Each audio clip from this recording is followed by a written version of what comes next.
حضرت سفینہ رضی اللہ تعالیٰ عنہ صحابی رسول ہے، مشکات میں موجود ہے۔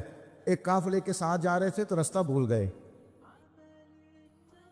جنگل کی طرف نکل گئے، سامنے سے شیر آ گیا۔ یعنی آپ نے سن لیا اور میں نے کہہ دیا، لیکن شیر آ گیا۔ یہاں شیر کی بات نہیں، ابھی مجمع میں چوہا بھی آ جائے نا تو لاگ پتہ جائے گا کہ آ گیا ہے۔ اور شیر ہی آ گیا اور بالکل سامنے کھڑا ہو گیا۔ حضرت سفینہ گھبرائے نہیں، کوئی اور بات نہیں کی، شیر کی طرف دیکھ کے کہنے لگے پتہ ہے میں کون ہوں؟ پھر خود ہی فرمانے لگے میں رسول پاک کا غلام ہوں۔ جب کہا نا میں نبی پاک کا غلام ہوں تو شیر نے رستہ چھوڑ دیا۔ میرے کریم فرماتے ہیں رب قیامت کے دن بندوں سے فرمائے گا کیا میں نے تیرے لیے کان اور آنکھیں نہیں بنائی تھی؟ کبھی اندھے سے مل کے دیکھے نا، کبھی بہرے سے بات کر کے دیکھے نا۔ رب فرمائے گا کیا میں نے تیرے لیے کان اور آنکھیں نہ بنائی تھی؟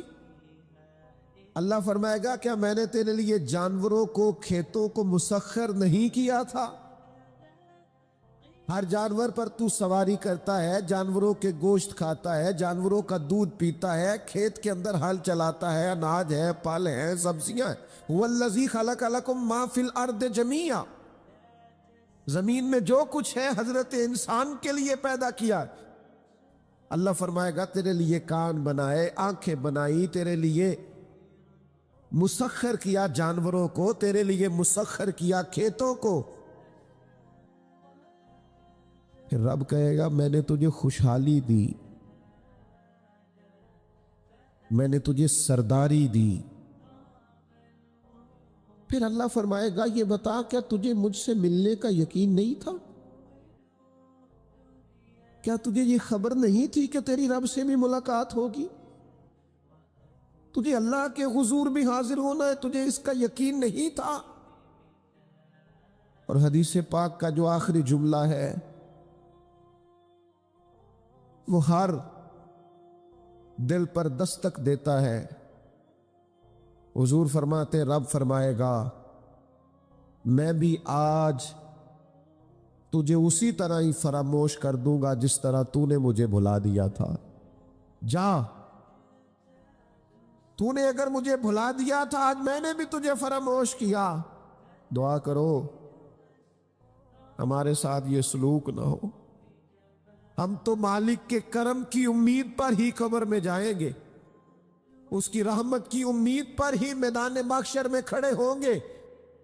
باقی پتہ سارا ہے سردار نو کیتی ادا، ایدہ پردہ پایا ہی تیرا پلا ہوسی۔ خبر تو ساری ہے، پتہ تو سارا ہے، علم تو سارا ہے۔ سب سے زیادہ ہم جانتے ہیں کہاں کہاں نافرمانی ہوئی۔ یاد رکھنا اس کے حضور کھڑے ہونا ہے، اللہ کے حضور جواب دینا ہے۔ اگر ظلم کیا ہے ملازم پر تو جواب پھر بھی دینا ہے، ظلم کیا ہے گاہک پر تو جواب پھر بھی دینا ہے، اگر ظلم کیا ہے پڑوسی پر تو جواب پھر بھی دینا ہے۔ فَوَرَبِّكَ لَنَسْأَلَنَّهُمْ أَجْمَعِينَ، محبوب تیرے رب کی قسم، اپنے لفظوں میں بات کروں، اللہ کہتا ہے محبوب میں نے تیرے رب دی قسم میں انہوں نے پوچھ لینا ہے، پوچھ لینا ہے میں نے ان سے سوال کرنا ہے۔ اما کانوا یعملون، جو یہ عمل کرتے تھے پوچھوں گا، سوال کروں گا۔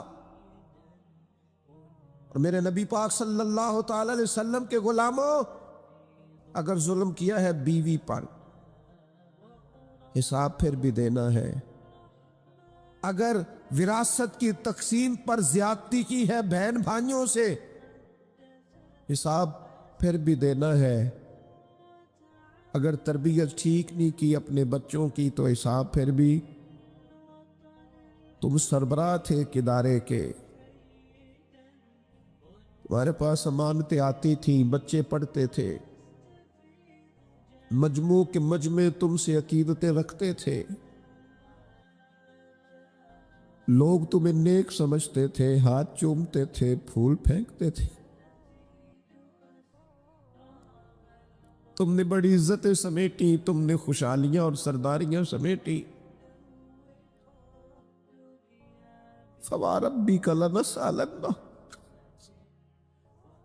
تمہیں حساب دینا ہے۔ آج بڑے بڑے لوگ حساب کے ڈر سے کانپ گئے۔ بغداد کے شیخ عبد القادر جیلانی حرم مکہ میں سر سجدے میں رکھ کے کہنے لگے مہربانی کرنا مجھ سے حساب نہ لینا۔ خواجہ حسن بصری کہتے ہیں میں حرم میں تھا، اپنے حجرے میں تھا، کسی کے چیخنے کی آواز آئی، یا اللہ معاف کر دے، یا اللہ معاف کر دے، حساب والے دن میرے اوپر نرمی کرنا۔ فرماتے میں نے کہا کوئی گناہ گار آہوزاری کر رہا ہے، میں جا کے تسلی دیتا ہوں۔ اور جب میں نے جا کے چہرہ دیکھا، ماتے کلیجہ پھٹ گیا، وجود کانپ گیا، اور میں اس دعا کرنے والے کے قدموں سے لگ گیا۔ لوگوں تمہیں پتہ ہے وہ کون تھا جو دہائی دے رہا تھا کہ مالک حساب نہ لینا؟ وہ حسین کا کربلا میں تنہا بچ جانے والے صاحبزادے امام زین العابدین تھے۔ وہ شیر خدا کا پوتا، فاطمہ کا جگر پارا، تعلیم امت کے لیے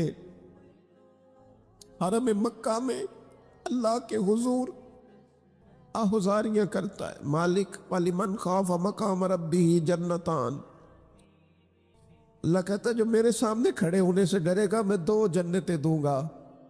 امام زین العابدین حرم مکہ میں کہتے ہیں مالک حساب نہ لینا، مہربانی کرنا، پردے رکھنا۔ زین العابدین آپ کا تو پلو پکڑ کے ساری امت جنت میں جائے گی، آپ کے تو قدموں سے لگ لگ کے ہمارے باپ ہمارے دادا جنت میں جائیں گے۔ آپ کی دادی سیدہ پاک کے آنچل میں چھپ کے تو ہماری بیٹیاں پناہ مانگیں گی، ہماری مائیں ان کے قدموں سے لگیں گی، تو جنت کے راستے کھلیں گے۔ امت کو تعلیم دیتے ہیں ڈرو نہ، اپنی زندگی سنوارو نہ، اپنے شب و روز پر توجہ کرو، بدل نہ جائے یار۔ اب کچھ اپنی آخرت کا تصور نہ بنائے، کچھ اپنے رب سے معافی نہ مانگے، قیامت میں حساب دینا۔ وہ کہتا ہے تمہیں سامنے، اور نبی پاک علیہ الصلوۃ والسلام کی احادیث، آثار اور ساری چیزیں سامنے رکھ کے علماء نے ایک نتیجہ نکالا ہے۔ فرمایا قیامت کے دن سب سے پہلا حساب علماء کا ہوگا۔ انہوں نے عزتیں زیادہ سمیٹی ہے نا۔ یہاں ایک دفعہ ایک ایم پی اے صاحب آئے ٹائم لینے کے لیے، میں نے معذرت کر لی، میں نے کہا میرے پاس وقت نہیں ہے، تو مجھے کہنے لگے لوگ تو ہمارے پیچھے بھی بڑے ہیں۔ میں نے کہا آپ کو لوگ ووٹ دیتے ہیں، ہم پر لوگ جان دیتے ہیں۔ اتنی اگر سعادتیں سمیٹی ہیں تو پھر سنو نا، جنہوں نے یہ دعوے کیے ہیں کہ ہم دیندار ہیں، فرمایا پہلا حساب علماء کا ہوگا، دوسرا حساب مجاہدین کا ہوگا، تیسرا مالداروں کا ہوگا، اور فرمایا یہاں تک کہ اللہ تو صبح قیامت انبیاء کرام علیہ السلام سے بھی تبلیغ کے بارے میں سوال کرے گا۔ ہر ایک سے سوال ہونا ہے، ہم اپنی اپنی تیاری کریں قیامت کے روز کے لیے، آخرت کے دن کے لیے۔ یا ایھا الذین آمنوا اتقوا اللہ ولتنظر نفس ما قدمت لغد، اے ایمان والو اللہ سے ڈرو، اور ہر نفس یہ سوچے کہ میں نے آخرت کے لیے آگے کیا بھیجا ہے۔ آؤ آج اپنے اپنے اعمال کا جائزہ لے۔ ہمارے لیے آج شام کھانے میں کیا ہے یہ سب کو پتا ہے،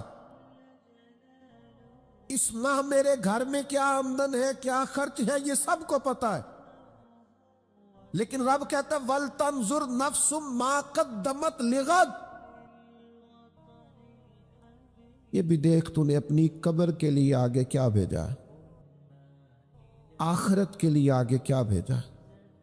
یہ دیکھ قیامت والے دن کے لیے تیرے پاس سرمایہ کیا ہے، وہاں جب اللہ کے حضور حاضر ہونا ہے تیرے پاس پیش کرنے کو کیا ہے۔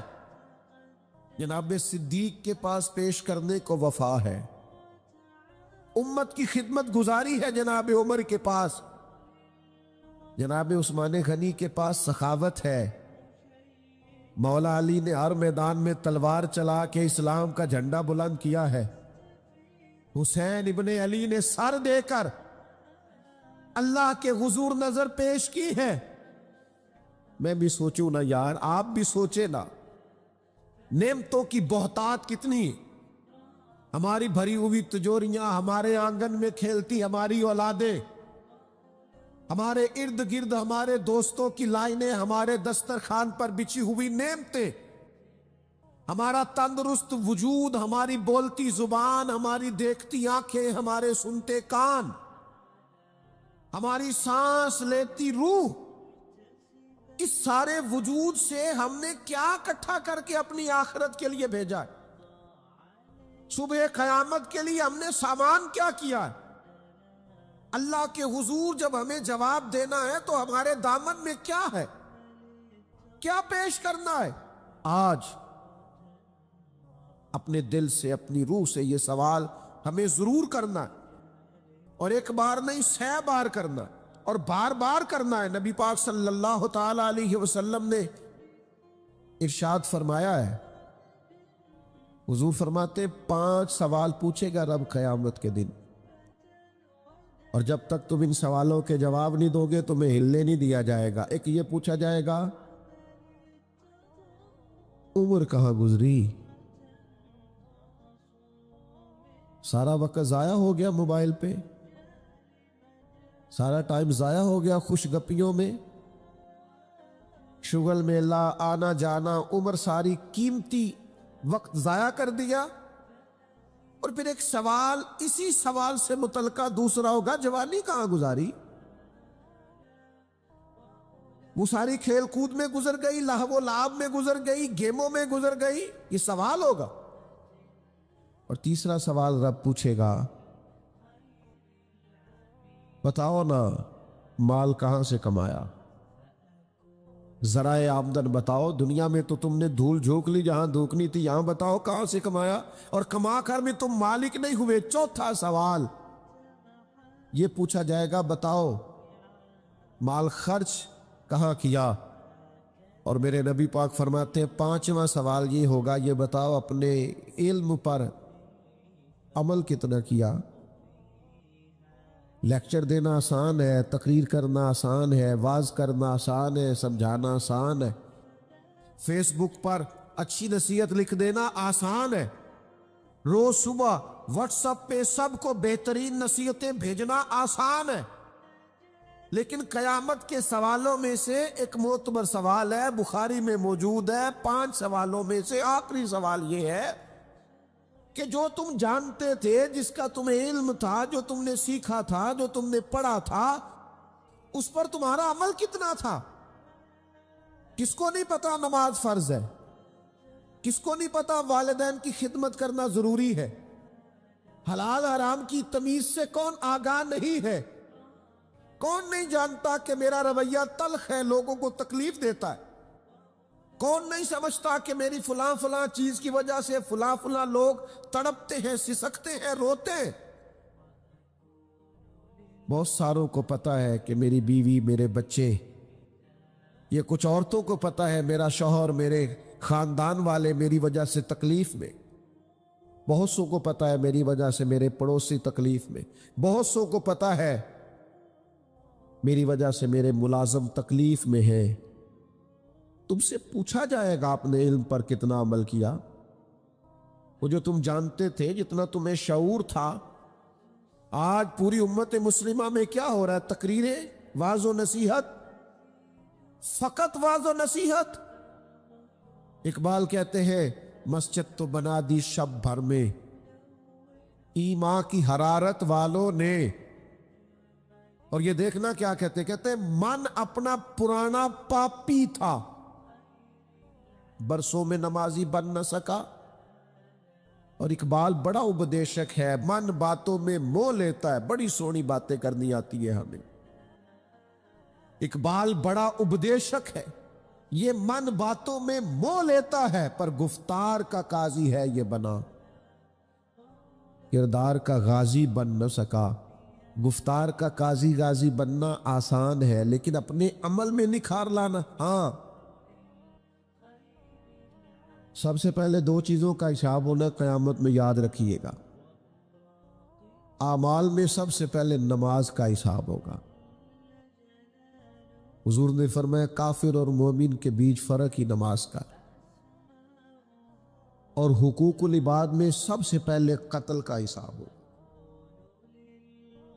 یہ دو حساب سب سے پہلے. اور کچھ لوگ ایسے بھی ہوں گے جن کا حساب آسان ہوگا. نبی پاک علیہ السلام نے وہ 3 لوگ بھی بتائے ہیں جن سے میرا مالک آسان حساب لے گا. یا رسول اللہ کون کون سے؟ حضور نے فرمایا جس سے لوگ توڑتے تھے پر وہ جوڑتا تھا، رب آسان حساب لے گا.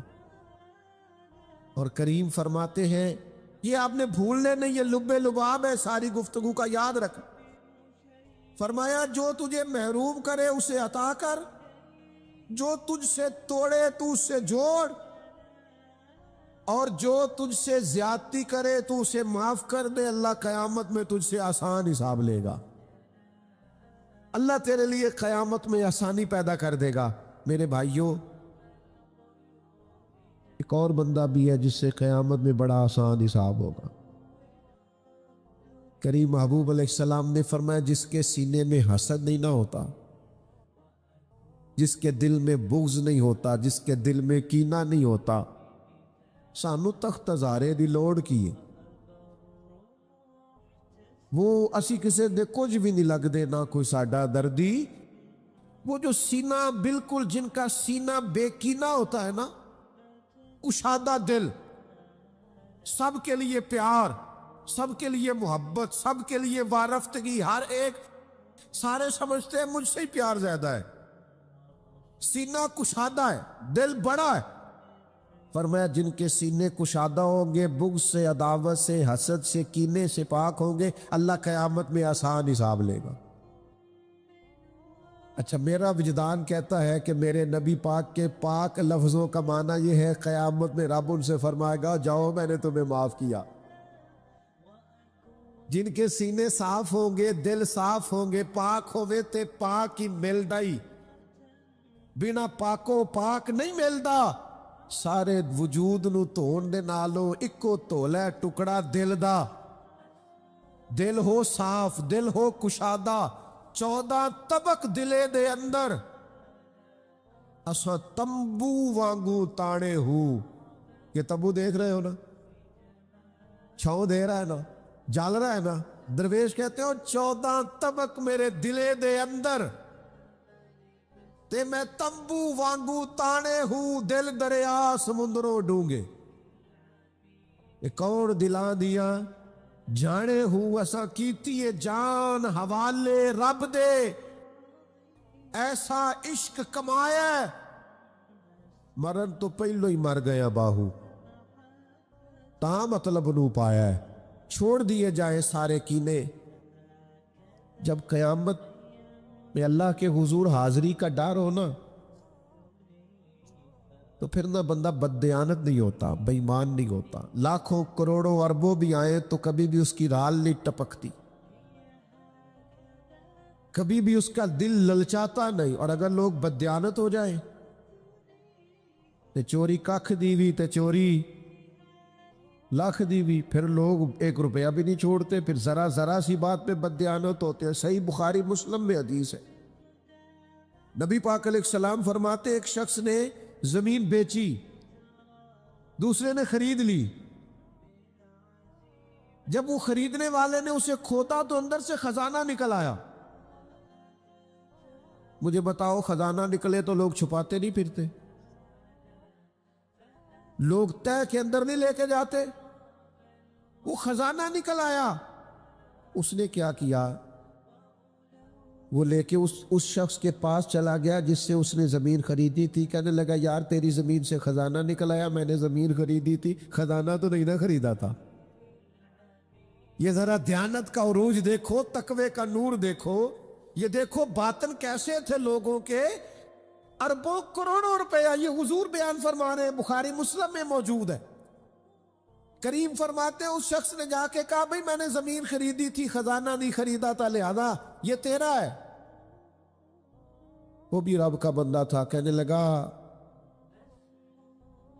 میں نے نا زمین بیچی تھی اور جو کچھ ہے وہ سارا ہی بیچ دیا تھا, لہذا نکل آیا تو تیرا ہی ہے.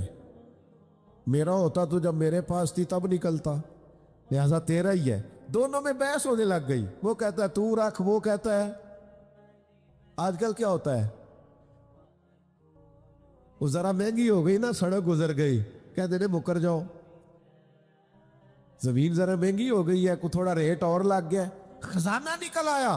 حضور فرماتے وہ دونوں ایک دانا کے پاس گئے اور جا کے کہا یار یہ مسئلہ بن گیا ہمارے لیے, خزانہ نکل آیا زمین سے, تو اب میں اسے کہتا ہوں تو لے واپس, چونکہ تیری زمین سے نکلا ہے. تو یہ کہتا ہے میں نے زمین بیچی تو خزانہ بھی بیچ دیا. وہ دانا کہنے لگا تمہاری کوئی اولاد بھی ہے؟ ایک کہنے لگا میری بیٹی ہے, دوسرا کہنے لگا میرا بیٹا ہے. کہنے لگا دونوں کی شادی کر دو اور خزانہ دونوں کو دے دو. اور میرے بھائی جب حضرت شیخ ابو الحسن ایک درویش تھے مصر میں, ہر روز دعا مانگتے تھے یا اللہ تاجر کی ان 2 بیویوں پہ رحم فرما, یا اللہ اس تاجر کی 2 بیویوں پہ رحم فرما. لوگوں نے کہا حضور یہ کیا معاملہ ہوا؟ فرمانے لگے یہاں مصر میں ایک تاجر رہتا تھا, اسے اکثر و بیشتر تجارت کی غرض سے ملک شام جانا پڑتا, تو اس نے سوچا وہاں نکاح نہ کر لوں. اس نے وہاں نکاح کر لیا. مالدار تھا, وہاں ایک بیوی رکھ لی, مکان رکھ لیا. اب یہ جو بیوی مصر میں تھی نا, اسے تھوڑا شک گزرا. بیوی بڑی گہری جاسوس ہوتی ہے. اسے سمجھ آ گئی کہ بدلے بدلے سے میرے محبوب نظر آتے ہیں. اسے سمجھ آ گئی کہ دھلے دھلے کپڑے آتے ہیں, وہ کیفیت ہی نہیں پہلے جو رنگ ہوتا تھا. ایک شخص کو پیسے دیے, کہا ذرا اس کی جاسوسی تو کر. شیخ فرماتے وہ ملک شام پہنچا, اس کے پیچھے پیچھے وہاں جا کے اس نے واپس آ کے خبر دی کہ تیرے شوہر نے تو نکاح کیا ہوا. لیکن اتفاق کی بات یہ کہ اس دفعہ جب یہ سفر سے آیا تو شدید بیمار تھا. بیوی حوصلے والی تھی, صبر والی تھی. اس نے سوچا کہ ذرا صحت اس کی ٹھیک ہوتی ہے تو پھر میں اس سے بات کروں گی کہ تم نے مجھے بتایا ہی نہیں اور نکاح کر لیا ہے. لیکن اس کی طبیعت ٹھیک نہ ہوئی,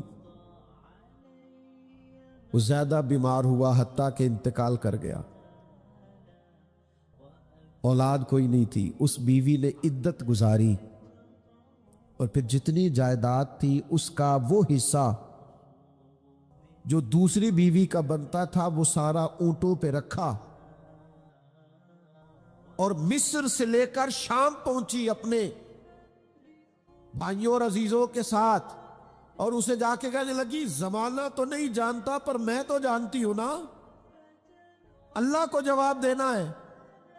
اس کی تو بھی بیوی ہے, جتنی میں حقدار ہوں تو بھی حقدار ہے, لہذا یہ حصہ تیرا ہے, رکھ لے. وہ کہنے لگی میری بہن اللہ تجھے جزا دے, جس رب کو تو نے قیامت میں حساب دینا میں نے بھی اسے ہی دینا ہے.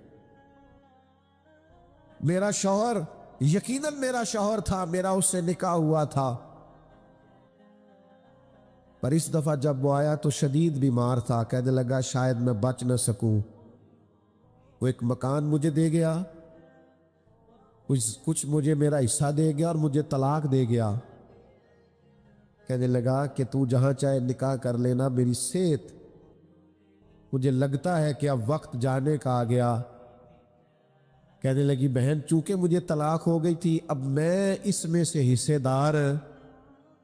شیخ فرماتے گواہ دونوں کے پاس کوئی نہیں تھا. پر دونوں اللہ کو جواب دینا چاہتی تھی۔ اس تقوی کا مظاہرہ کیا، فرماتے میرا دل کرتا ہے جب بھی نماز پڑھتا ہوں تاجر کی دونوں بیویوں کے لیے دعا کرتا ہوں، فَوَا رَبِّكَ لَنَسْأَلَنَّهُمْ أَجْمَعِينَ،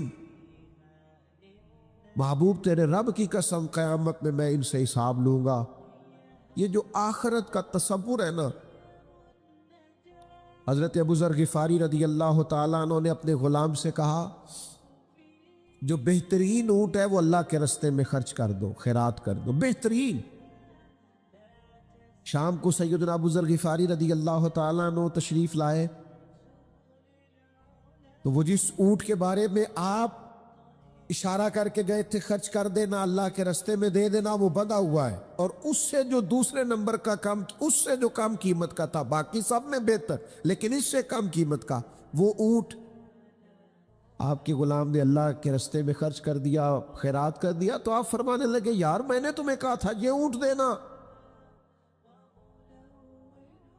وہ کہنے لگا حضور یہ تو آپ کی سواری کا اونٹ ہے نا، تو میں نے چاہا تھا جو آپ کی سواری کا اونٹ ہے وہ رکھ لیا جائے۔ تو سیدنا ابو ذر غفاری رضی اللہ تعالیٰ عنہ فرمانے لگے میں سواری کے لیے تو تجھے کہہ رہا تھا خرچ کر دے، پر دنیا کی سواری کے لیے نہیں، آخرت کی سواری کے لیے۔ وہ جو قیامت میں اللہ کے حضور پیش ہونا ہے تو میں نے کچھ بھیجا ہوا تو ہو، وہاں میرے پاس کوئی خزانہ تو ہو، آخرت کی جمع پونجی تو ہو، کوئی ہو نا میرے پاس جو میں نے آخرت کے لیے۔ ناراض نہ ہونا، بہت سارے معاملات میں ہم اولاد سے نہیں مشورہ کرتے، نہیں گھر والوں سے پوچھتے، اللہ کے راستے میں خرچ کرتے ہوئے کیوں کہتے ہو مشورہ کر کے بتاؤں گا، بات کر کے بتاؤں گا۔ جب اپنے دنیاوی بہت سارے معاملات میں آزاد ہوتے ہو تو اپنی آخرت کا ذخیرہ جمع کرنے کے لیے کیوں ہم آزادی کے ساتھ فیصلہ کیوں نہیں کرتے؟ نبی رحمت نور مجسم شفیع معظم صلی اللہ تعالی علیہ وآلہ وسلم گھر میں تشریف لائے، حضور نے پوچھا کیا ہے کھانے کے لیے؟ عرض کی حضور ایک بکری ذبح کی تھی، ساری بانٹنی ہے، ایک دستی بچی ہے، ایک ٹانگ کی دستی کا کچھ حصہ بچا ہے۔ حضور نے فرمایا نہیں، جو تم نے بانٹ دیا ہے وہ سارا ہی بچ گیا۔ کیوں؟ وہ آخرت کے لیے جمع ہو گیا، وہ سارا بچ گیا۔ یہ جو تم نے کہا ہے نا یہ بچی ہے، یہ نہیں بچی، بچا تو وہ سارا ہے جو راہ خدا میں بانٹ دیا گیا۔ میرے عزیزو، اتنا بڑا مجمع ہے، ہزاروں کی تعداد میں آپ لوگ تشریف لائے ہیں، میں عاجز آدمی، آپ سب سے زیادہ گناہگار، صرف ایک پیغام دینا چاہتا ہوں، اللہ کے سامنے ہم نے کھڑے ہونا ہے، اپنی آخرت کی تیاری کریں۔ میں بھی آج نئے سرے سے اپنی زندگی پر غور کروں گا، آپ بھی نئے سرے سے اپنی زندگی پر غور کریں۔ میں بھی آج اللہ کے حضور صدق کے دل سے معافی مانگوں، ہم سب اللہ کے حضور حاضر ہیں، جمعہ پڑھنے آئے ہیں، معافی مانگے، سارے اپنے رب کی بارگاہ میں عرض گزار ہوں کہ ہمارا مالک ہمارے اوپر فضل کرے اور ہمیں ایسی توفیق دے کہ ہم اپنی آخرت کے لیے کوئی ذخیرہ کر سکے۔ آخرت کی فکر بڑی اہم چیز ہے۔ آخرت کی وہ کچھ لوگ کہتے ہیں نا فکر نہ کرو، فکر نہ کرو، فکر نہ کرو، سارے دوست یہی کہتے ہیں، آپ میرے قریبی ہیں، میں آپ سے کہتا ہوں فکر کرو، فکر کرو، فکر کرو، اور اپنی آخرت کی فکر کرو۔ 2-2.5 سال ظاہری طور پر عمر کم تھی حضرت صدیق اکبر کی نبی پاک سے، لیکن ایک دن حضرت صدیق اکبر نے عرض کی یا رسول اللہ صلی اللہ تعالی علیہ وسلم، میں دیکھ رہا ہوں آپ پر تو بڑھاپا آ گیا ہے، بال مبارک سفید ہو رہے، تو حضور فرمانے لگے سورہ ہود، سورہ واقعہ، سورہ مرسلات، فرمایا اس طرح کی صورتوں نے مجھے بوڑھا کر دیا۔ کیوں؟ ان میں قیامت کا ذکر ہے، ان میں آخرت کا ذکر ہے، اللہ کے حضور حاضری کا ذکر، ان صورتوں نے، ان کی فکر نے، حضور فرماتے ہیں، یہ ترمذی شریف میں موجود ہے، مجھے بوڑھا کر دیا ہے۔ ہم بھی بوڑھے ہو گئے ہیں پر اولاد کی فکر میں، ہم بھی بوڑھے ہو گئے ہیں مال کی فکر میں۔ ہمیں بھی کچھ تھوڑی فکر کرنی چاہیے آخرت کی۔ آج سے تیاری شروع کرے، ابھی سے اپنی آخرت کے لیے غور و فکر شروع کرے۔ ایک بات عرض کر، آخرت کی فکر ہونا تو پھر بندہ بندوں کے معاملے میں بھی محتاط ہوتا ہے، بلا وجہ الزام نہیں لگاتا، بلا وجہ بدنام نہیں کرتا۔ میں نے آج آپ کی خدمت میں اس جمعے میں ایک خاص اپنے دل کا درد رکھنا ہے، کسی کے بارے میں بھی پروپیگنڈا چھوڑ دے، کسی شخص کے بارے میں بھی غلط بات کرنی چھوڑ دے، پڑوسی، دوست، احباب، محلے دار، جس کے بارے میں حقائق کا نہیں پتا، اس کے بارے میں ہمیں اللہ کے حضور حاضر ہونا ہے، جواب دینا ہے۔ کوئی بھی کسی بھی کی عزت پر ہاتھ ڈالنا چھوڑ دے۔ اسلام میں چور کی سزا ہاتھ کاٹنا ہے، لیکن اسلام پہلے غور کرتا ہے چوری کیوں کی، اسباب کیا بنے۔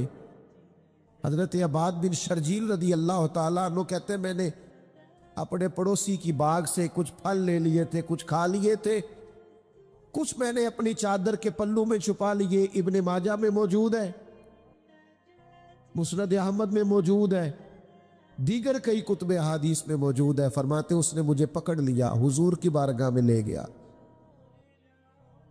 تو نبی کریم نے مجھ سے فرمایا کیوں چوری کی؟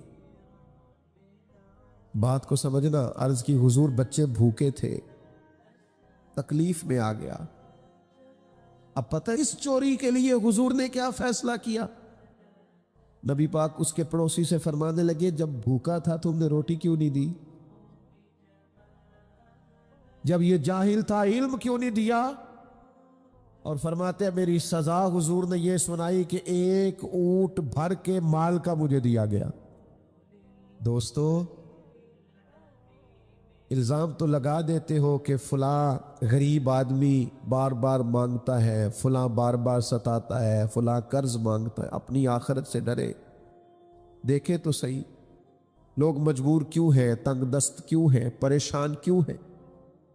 اس جگہ پر جائیں، الجھے الجھے، بکھرے بکھرے، روز و شب، پوچھے گا کون؟ لوگ تیرا جرم پوچھیں گے، سبب پوچھے گا کون؟ لوگ پوچھتے ہی نہیں، توجہ ہی نہیں کرتے کہ جرم کیوں ہوا، اس کی نوعیت تک لوگ جاتے ہی نہیں۔ خدا را جناب عبداللہ ابن عمر خود فرماتے ہیں کہ سرکار نے مجھ سے پوچھا کہ عبداللہ یہ بات ٹھیک ہے کہ تم ہر روز ہی نفلی روزہ رکھتے ہو اور ہر رات ہی نفلی عبادت کرتے ہو؟ تو میں نے عرض کیا یا رسول اللہ صلی اللہ تعالی علیہ وسلم ایسا ہی ہے۔ اللہ کے پیارے حبیب علیہ الصلوۃ والسلام نے فرمایا ایسا نہ کرو۔ وہ نفلی روزہ رکھتے تھے، ہر روز ہر رات نفلی عبادت کرتے تھے۔ تو محبوب نے ان سے تصدیق کرانے کے بعد فرمایا ایسا نہ کرو، کبھی روزہ رکھا کرو، کبھی افطار کیا کرو، اور فرمایا کبھی نماز پڑھا کرو، کبھی سو جایا کرو۔ کیوں؟ اس لیے کہ حضور فرمانے لگے تمہارے جسم کا بھی تم پر حق ہے، تمہاری آنکھ کا بھی تم پر حق ہے کہ اسے نیند آتی ہے، تمہاری بیوی کا بھی تم پر حق ہے، اور فرمایا تم سے جو ملاقات کرنے کے لیے آتا ہے اس کا بھی تم پر حق ہے۔ تو یہ لفظ کہہ کے کہ تمہارے اپنے اوپر بھی حقوق ہیں، تمہاری ذات کے بھی تم پر حق ہے۔